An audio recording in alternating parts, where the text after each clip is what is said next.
Okay, so we've got the bike completely reassembled. Everything's all together. The only thing I haven't done is put a chain on it yet, and that side cover. I want to get it running and shifting and make sure the motor runs and the transmission works before I put a chain on it.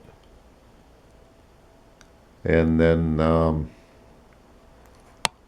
I've got to double check the wiring and the headlight. And then we can put the headlight together and put the chain on, and it'll be a rider. And of course, as everything else, it's for sale.